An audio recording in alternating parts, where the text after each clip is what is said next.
السلام علیکم ورحمۃ اللہ وبرکاتہ۔ الحمد للہ وکفی والسلام علی عباده الذین اصطفى، اما بعد، اعوذ باللہ من الشیطان الرجیم، بسم اللہ الرحمن الرحیم۔ زین للناس حب الشہوات من النساء والبنین الی آخر الآیہ، صدق اللہ العظیم۔ وقال النبی صلی اللہ علیہ وسلم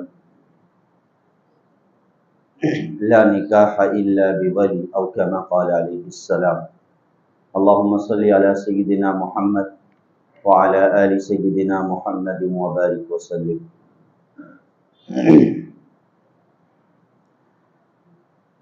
دین اسلام ایک پاکیزہ مذہب ہے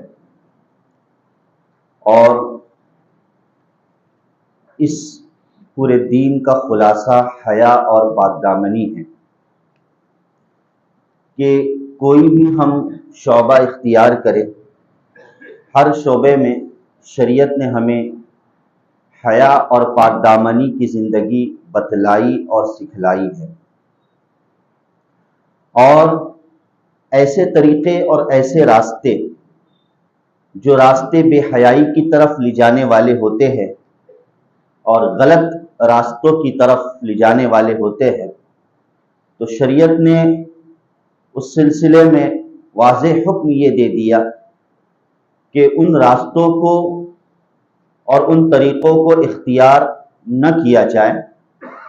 اسی لیے بارہا ہم سنتے ہیں کہ شریعت میں اگرچہ زنا حرام ہے، بدکاری حرام ہے، لیکن اسباب زنا کو بھی شریعت نے منع کیا ہے۔ اسی لیے قرآن کریم نے کتنی بہترین تعبیر اختیار فرمائی کہ وَلَا تَقْرَبُوا الزِّنَا، کہ زنا کے قریب مت جاؤ۔ یعنی قریب نہ جانے کا مطلب کہ زنا کے ان اسباب کو اختیار نہ کرو، بدکاری کے ان اسباب کو اختیار نہ کرو جو اسباب تمہیں سیدھا اس بدکاری کی طرف اور غلط طریقے کی طرف لے جانے والے ہو۔ آج جب ہم معاشرے کا جائزہ لیتے ہیں تو عجیب ہمارے معاشرے کا حال ہے کہ ایک زمانہ تھا کہ معاشرہ حیا اور پاک دامنی کا مسکن تھا، گہوارہ تھا۔ لڑکوں میں بھی حیا تھی، لڑکیوں میں بھی حیا تھی، اور ہر ایک شرم و حیا کے دائرے میں رہا کرتے تھے۔ مگر افسوس کہ موجودہ پرفتن دور میں جہاں بہت سارے فتنے ہیں، ان فتنوں میں ایک فتنہ بے حیائی کا ہے۔ اس معنی کر کہ لڑکوں سے بھی بے حیائی، لڑکوں میں بھی بے حیائی عام ہو رہی ہے اور لڑکیوں میں بھی بے حیائی عام ہو رہی ہے، اور اس کا ذمہ دار آج کا ماحول ہے، آج کی تعلیم و تربیت ہے، اور ایسا طریقہ کار ہے جن کی وجہ سے ہماری یہ نسل بے حیائی کی طرف کثرت سے بڑھ رہی ہے۔ بس آج کا جو تعلیمی نظام ہے کہ اسی تعلیمی مراکز سے اللہ حفاظت فرمائے کہ بے حیائی کا سلسلہ جاری ہو جاتا ہے۔ اللہ ماشاءاللہ کہ جو تعلیمی مراکز، جو اسکول اور جو کالجز ڈسپلن میں ہوتے ہیں اور بڑوں کی نظریں ہوتی ہے، اچھے اچھے اصول اور ضوابط ہوتے ہیں، حتی الامکان کوشش یہ کی جاتی ہے کہ کوئی ان کالجز میں اور ان اسکولوں میں کوئی غلط کام نہ ہو جاوے اور کوئی غلط ذریعہ اور سبب پیدا نہ ہو جائے تو ٹھیک ہے، وگرنہ حال یہ ہوتا ہے کہ اکثر و بیشتر جو بے حیائی کی ابتدا ہوتی ہے، معاف کیجئے گا، انہی کالجز اور اسکولوں کے ذریعے سے ہوتی ہے، چونکہ ان کالجز اور ان اسکولوں کا نظام ایک شرعی نظام نہیں ہوتا ہے، ایک وہ نظام نہیں ہوتا ہے جو انسانیت پسند نظام ہونا چاہیے۔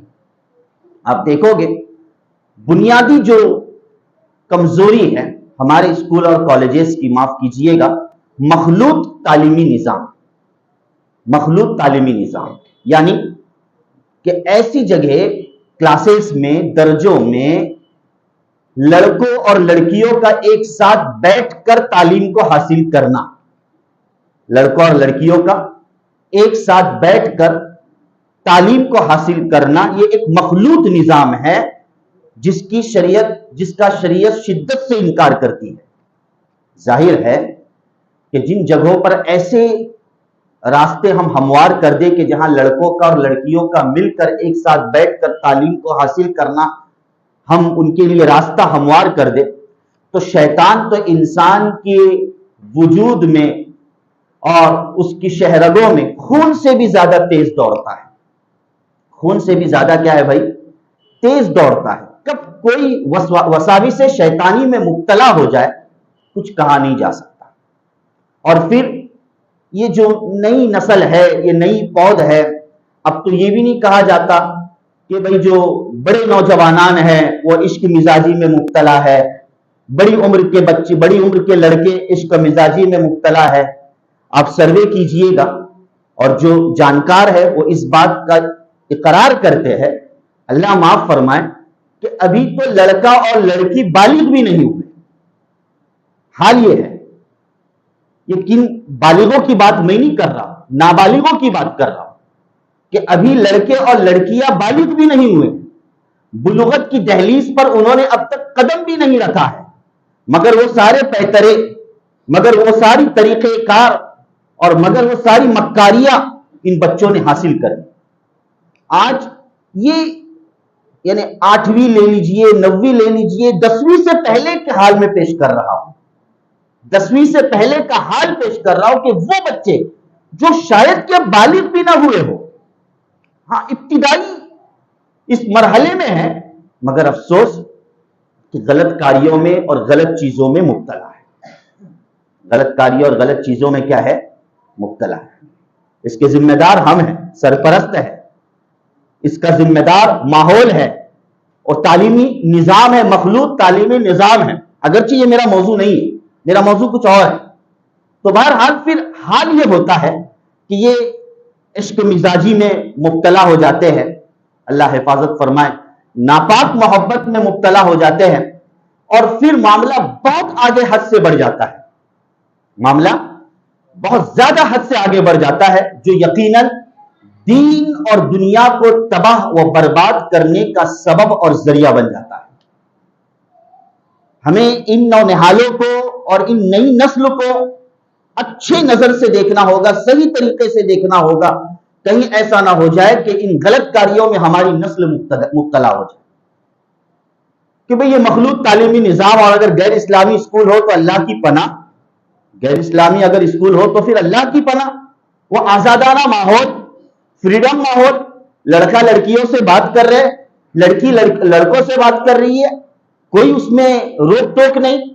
ہمارے بچیوں کے موبائل میں نہ جانے کتنے لڑکوں کے نمبر سیو ہے، ہمارے لڑکوں کے موبائل میں نہ جانے کتنی لڑکیوں کے نمبر سیو ہے، ہمیں کچھ فکر نہیں پڑتی ہے، نہ ہم نے ان کو وہ حیا اور پاک دامنی کا کوئی صحیح ہم نے طریقہ کار بتلایا ہے، نہ کوئی درس دیا ہے، ہاں نہیں دیا ہم نے بتلایا ہی نہیں کہ بھئی لڑکا لڑکی سے کیسے بات کر سکتا ہے، یا لڑکی لڑکے سے کیسے بات کر سکتی ہے، کیا اس کا کوئی اسلامی نقطہ نظر ہے، کیا اس کا کوئی اسلامی اصول ہے کہ اگر ضرورت بھی پڑ رہی ہے دونوں کو بات کرنے کی، اجنبی مرد اور اجنبی عورت کو، تو کس انداز سے بات کریں؟ یہ قرآن تعلیمات ہے، ہمیں دیکھنا پڑے گا۔ اور نہیں ہم نے رشتوں کے اعتبار سے کوئی روک ٹوک رکھی ہے، ہم سمجھتے ہیں کہ بھئی رشتوں میں وسعت ہے، سب بھائی ہیں ہمارے، سب کیا ہے، ابتدا تو یہیں سے ہوتی ہے، سب ہمارے کیا ہے بھائی، بھائی ہیں۔ اب بھائی بھائی بول کر معاملہ نہ جانے کہاں سے کہاں بد سے بدتر ہو جاتا ہے۔ آپ کو بتلانا ہوگا کہ بھئی رشتوں میں بھی محرم کون ہے، رشتوں میں بھی نامحرم کون ہے، یہ پرکھ ان بچیوں کو، ان لڑکوں کو اور ہماری اولاد کو کروانی ہوگی۔ نہیں جانتے ہم محرم کسے کہتے ہیں، نامحرم کسے کہتے ہیں، اسلام نے محرم کے کیا اصول اور ضوابط بتلائے ہیں، اسلام نے نامحرم کے کیا اصول اور ضوابط بتلائے ہیں، ہمیں خود کو پتہ نہیں، معاف کیجئے گا، تو ہم ان اولاد کو کیا تربیت دے سکتے ہیں؟ یہ بنیادی تعلیمات ہے۔ جب آپ ان چیزوں کو اپنی اولاد کو اور اپنی نسل کو آپ بتلاؤ گے تبھی یہ نسل اور یہ معاشرہ اور یہ ماحول حیا کے ڈگر پر قائم رہے گا، ورنہ پھسل جائے گا، ورنہ کیا ہو جائے گا؟ پھسل جائے گا۔ بہت ضرورت ہے احتیاط کرنے کی، ان پر نظر رکھنے کی۔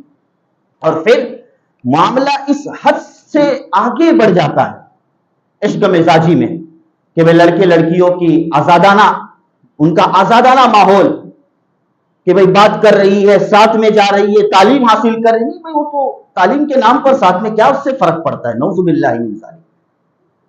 حدیث میں آتا ہے کہ جب ایک عورت اور ایک مرد اجنبی ساتھ میں ہوتے ہیں تو تیسرا ان کے درمیان شیطان ہوتا ہے۔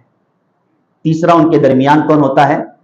شیطان ہوتا ہے۔ اب بتلائیے، شیطان صاحب جب تیسرے ساتھ میں آئے گے تو شاید کہ تقوی کی وصیت کرے گے دونوں کو، ہے نا؟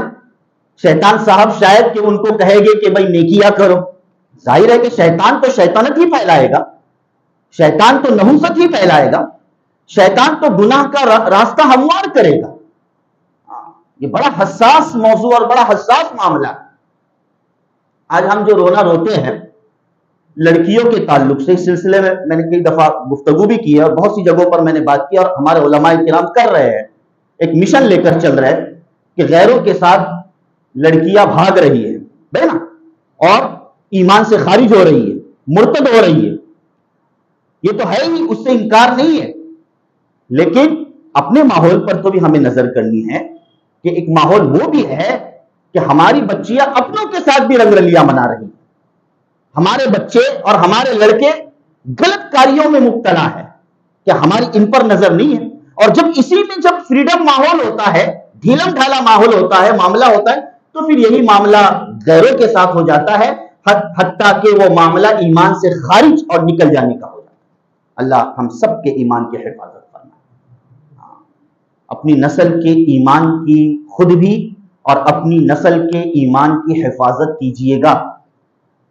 آج معاملہ صرف یہ نہیں رہا ہے، نماز میں بار بار کہتا ہوں کہ نماز روزوں کا معاملہ نہیں ہے، نماز روزوں کا معاملہ نہیں ہے، ذکر و اذکار اور تلاوت کا معاملہ نہیں ہے۔ اللہ غفور رحیم ہے، ان چیزوں میں کمی کوتاہی اللہ معاف کرے گی۔ آج معاملہ ایمان کا ہے، آج معاملہ کس کا ہے؟ ایمان کا ہے۔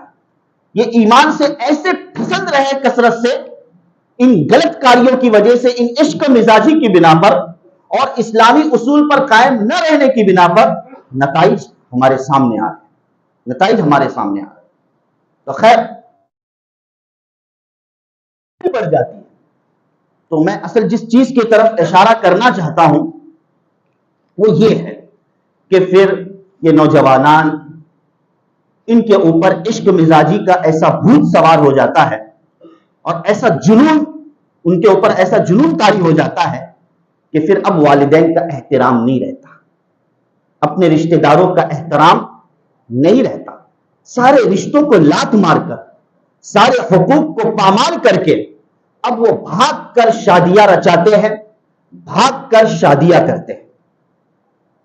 بات سمجھ میں آ رہی؟ ایسے کتنے واقعات ہیں، بھاگ کر شادیاں ہو رہی ہے۔ یاد رکھیے گا کہ جس رشتے کی ابتدا ناپاکی سے ہوئی ہو، جس رشتے کی ابتدا اللہ کے نام سے نہیں شیطان کے نام سے ہوئی ہو، کیا اس رشتے میں بھلائی کی امید کی جا سکتی ہے؟ کیا اس رشتے میں برکت کی امید کی جا سکتی ہے؟ نہیں کی جا سکتی۔ ایک دن وہ اپنا اثر دکھلائے گا، ایک دن وہ اپنا اثر دکھلائے گا۔ چونکہ ہم اسی موضوع سے وابستہ رہتے ہیں، آئے دن ہمارے سامنے مسائل آتے رہتے ہیں۔ جتنے اکثر جو طلاق کے جو معاملات یا خلع کے جو معاملات ہوتے ہیں، یہ انہی عشق مزاجی کی بنا پر ہوتے ہیں، انہی عشق مزاجی کی بنا پر، کہ بھئی سرپرستوں کی سہمتی سے شادی نہ کی گئی، بغیر سہمتی کے بھاگ بھگا کر شادیاں کر لی گئی، اپنے ارادوں سے شادیاں کر لی۔ اب یہ کہ پھر معاملہ بہت بد سے بدتر ہوتا چلا جاتا ہے۔ آئیے اس سلسلے میں شرعی رہنمائی لیں، قرآن اور حدیث کی تعلیمات میں ہم معلوم کریں کہ اس قسم کے نکاح کی شرعی کیا حیثیت ہے۔ شاید کہ ہو سکتا ہے کہ میں نے ابتداءً جو بات کی ایک تمہیدی ہو گئی، وگرنہ اتنا لمبا لینا مقصود نہیں تھا، مجھے اسی موضوع پر بات کرنی تھی کہ شرعی اعتبار سے کوئی اس طرح کسی دوسری لڑکی کے ساتھ نکاح کرتا ہے جس لڑکی کا باپ، اس کا رشتہ دار، اس کا ولی راضی نہیں ہے اس نکاح سے، اس شادی سے، ہمیں کان کھول کر سننا چاہیے، سمجھداری سے اس بات کو سمجھنا چاہیے کہ میرا اور آپ کا یا کسی اور کا فیصلہ نہیں، یہ صاحب شریعت کا فیصلہ ہے۔ اللہ کے رسول صلی اللہ علیہ وسلم نے ذکر فرمایا کہ لا نکاح الا بولی، ولی کی اجازت کے بغیر نکاح ہوتا ہی نہیں، ولی کی اجازت کے بغیر نکاح ہوتا ہی نہیں۔ اور دوسری جگہ پر اور بھی شدت کے ساتھ اللہ کے رسول صلی اللہ علیہ وسلم نے فرمایا کہ اس قسم کا اگر کوئی نکاح کرتا ہے 3 دفعہ، اللہ کے رسول صلی اللہ علیہ وسلم نے فرمایا فَنِكَاحُهَا بَاطِلٌ فَنِكَاحُهَا بَاطِلٌ فَنِكَاحُهَا بَاطِلٌ، کہ اس کا نکاح تو باطل ہے۔ اور ایک قدم آگے ایک روایت میں اللہ کے رسول صلی اللہ علیہ وسلم نے یہ بھی ذکر فرمایا کہ جو اس قسم کا نکاح کرتا ہے تو نکاح کرنے والا مرد زانی ہوتا ہے اور نکاح کرنے والی عورت زانیہ ہوتی ہے۔ یہ حدیث رسول ہے جو میں آپ کے سامنے پیش کر رہا ہوں، ایک امانت داری کی بات ہے جو ہم آپ کے سامنے پیش کر رہے ہیں۔ جی ہاں، صراحتاً اس لیے جتنی بھی اس قسم کی جو روایت ہے اکثر احادیث کی کتابوں میں موجود ہے، ترمذی شریف، ابو داؤد شریف، ابن ماجہ شریف، امام احمد ابن حنبل رحمۃ اللہ علیہ کی کتاب مسند احمد ہے، اور تمام حدیثوں پر ایک بہترین حدیث کی تخریج کرنے والے اور حدیثوں پر حکم لگانے والے علامہ البانی رحمۃ اللہ علیہ نے ان تمام حدیثوں کو کہا صححہ الالبانی۔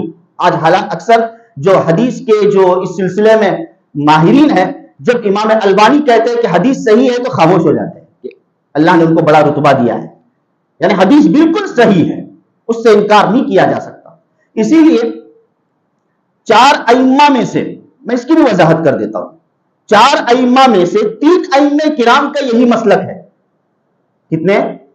3 ائمہ کرام کا یہی مسلک ہے، امام شافعی رحمہ اللہ، امام مالک رحمہ اللہ، امام احمد ابن حنبل رحمہ اللہ، بڑے بڑے ائمہ کرام، ان تینوں کا یہی مسلک ہے اور یہی فتویٰ ہے، چاہے وہ مسلک شافعیہ ہو، حنابلہ ہو یا مالکیہ ہو، تماموں کا یہی فتویٰ ہے اس بات پر کہ اس قسم کا نکاح ہوتا ہی نہیں، نکاح باطل ہے حدیث کی روشنی میں۔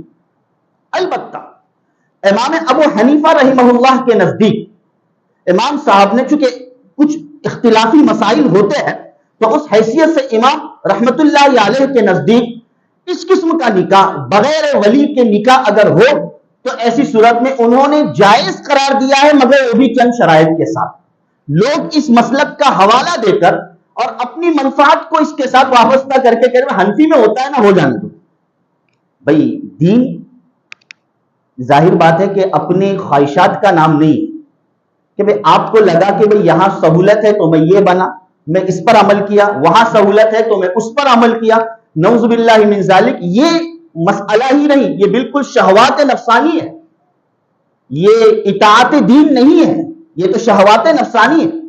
امام ابو حنیفہ رحمۃ اللہ علیہ نے ایک خاص تناظر میں اور ایک خاص مصلحت کے تحت، مطلقاً نہیں، ایک خاص تناظر میں، آپ ان ائمہ کے اور اس سلسلے میں مسلک حنفیہ کی کتابوں کو پڑھیے گا، آپ کو پتا چلے گا کہ بڑے بڑے ائمہ کرام نے ایک خاص مصلحت سے اس کی اجازت دی کہ باپ ویسے ہی بڑا ظالم، باپ اجازت نہیں دے رہا ہے، بڑا مرحلہ ہے لڑکی کا، کفو میں نکاح نہیں کر رہا ہے، برابری میں نکاح نہیں کر رہا ہے، تو کچھ گنجائش اس مسلک کے اعتبار سے نکل جاتی ہے، بڑے کٹھن شرائط۔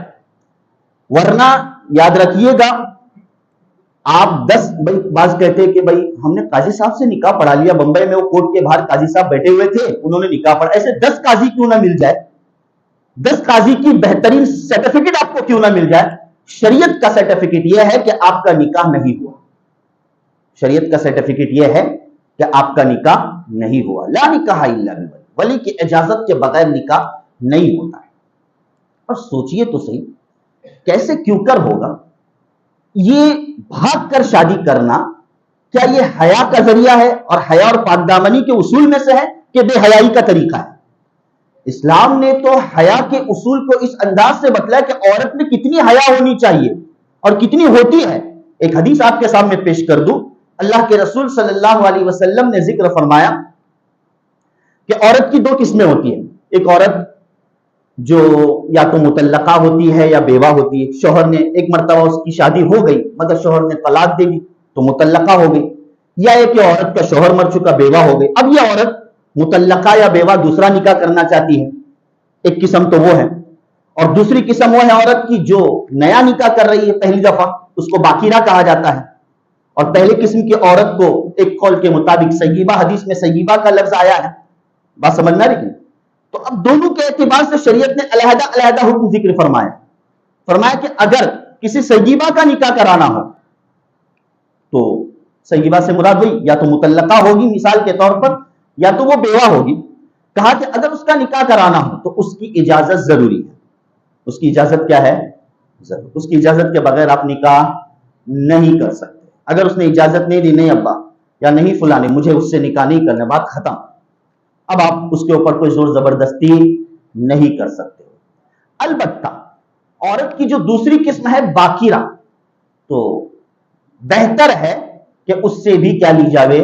اجازت لی جاوے. حدیث کا مفہوم ہے کہ اس سے بھی کیا لی جاوے؟ اجازت لی جائے کہ بھئی دیکھ رشتہ ہے. اور الحمدللہ بڑے بزرگ گھر کے افراد اولیاء اسی طریقے سے کرتے کہ بھئی دیکھ کو پسند ہے یا نہیں. اور صحیح طریقہ یہ اپنی انا کا اظہار نہ کرے کہ بھئی میں کہوں گا ادھر ہی ہوگا ورنہ خاموش رہے. خامخواہ کا ظلم نہ برتے لڑکی پر. لڑکی کی رضامندی کو بھی وہی کیا ہے؟ پوچھ لیا جائے. شریعت نے اس کا احساس دلایا ہے اور پھر کہا کہ اس سے اجازت لی جائے لڑکی سے، باقیرہ سے جس کی پہلی شادی ہو رہی ہے. اور پھر آگے اللہ کے رسول صلی اللہ علیہ وسلم نے فرمایا کہ اس کی اجازت خاموشی ہے. کیا فرمایا؟ مجھے اصل جو استدلال کرنا وہ بتلانا ہے. اس کی اجازت کیا ہے؟ خاموشی. مطلب ظاہر ہے کہ باقیرہ جو ہوگی، جس کا پہلی دفعہ نکاح ہوگا، اس پر حیا غالب ہوگی. اس پر کیا غالب ہوگی؟ حیا غالب ہوگی. وہ منہ پھاڑ کر نہیں بولے کہ ہاں مجھے پسند ہے، وہ منہ پھاڑ کر نہیں بولے کہ ہاں مجھے رشتہ کرنا ہے، مجھے پسند ہے. اس پر تو حیا غالب ہوگی. جب آپ پوچھو گے اس سے کہ بھئی بیٹی تو فلانا رشتہ ہے، نکاح کرنا چاہتی ہے، وہ تو مارے شرم کے اپنے منہ پر ہاتھ رکھ لے گی یا آپ کا جواب دیے بغیر کمرے میں چلی جائے گی. یہ اس کی حیا ہے. نبی کریم صلی اللہ علیہ وسلم نے کیا فرمایا؟ یہ اس کی کیا ہے بھائی؟ حیا ہے. کہ اس کی خاموشی ہی یا اس کا ہلکا سا مسکرانا ہی اس کی حیا اور پاک دامنی ہے. اور دوسری طرف لڑکی پیٹی بستر لے کر بائک پر بیٹھ کر لڑکے کے ساتھ بھاگ کر کورٹ کچہری میں اگر نکاح منا رہی ہے تو یہ اس کی حیا ہے کہ بے حیائی؟ یہ تو بے حیائی کی انتہا ہوگی بھائی. یہ تو کیا ہے بھائی؟ ایک طرف تو شریعت کہہ رہی ہے کہ وہ لڑکی نکاح ہاں بھی نہ کہے بلکہ خاموش رہے تب بھی سمجھ جائے گی کہ بھائی ہاں وہ راضی ہے اس نکاح سے. اور دوسری طرف بے حیائی کا حال یہ ہے کہ بھائی سب کو لات مار کر، اپنے رشتہ داروں کو، اپنے باپ کو، اپنی ماں کو لات مار کر بھاگ رہی ہے، نکاح رچا رہی ہے، اور یہ حیا ہے؟ نعوذ باللہ من ذالک. یقیناً یہ بے حیائی ہے. یہ بہت بے حیائی ہے. اس سے بچنا ہے. یہ بہت گناہ کا کام ہے، غلط کام ہے. اسی لیے آپ دیکھو گے کہ نکاح کے مقاصد میں، بات ختم کرتا ہوں، نکاح کے مقاصد میں صرف یہ مقصد نہیں کہ بھائی میاں بیوی جو اجنبی تھے اب وہ کیا ہو گئے، ایک دوسرے کے لیے حلال ہو گئے، جائز ہو گئے. یہی فقط نکاح کا مقصد نہیں. نکاح کے بہت سارے بہترین مقاصد ہیں. ان مقاصد میں ایک مقصد خاندان کی بقائیت، رشتہ داری کی بقائیت، رشتہ داری کا تحفظ. یہ نکاح کا اصل مقصد ہے کہ جب نکاح ہو جاتا ہے تو ایسی صورت میں بہت سے رشتے جنم پاتے ہیں اور بہت سے رشتے مل جاتے ہیں، اور شریعت میں رشتوں کا بڑا احترام ہے. اب آپ بتلائیے گا کہ جو بھاگ کر نکاح کرتے ہیں تو اس نے نہ باپ کا رشتہ باقی رکھا، نہ ماں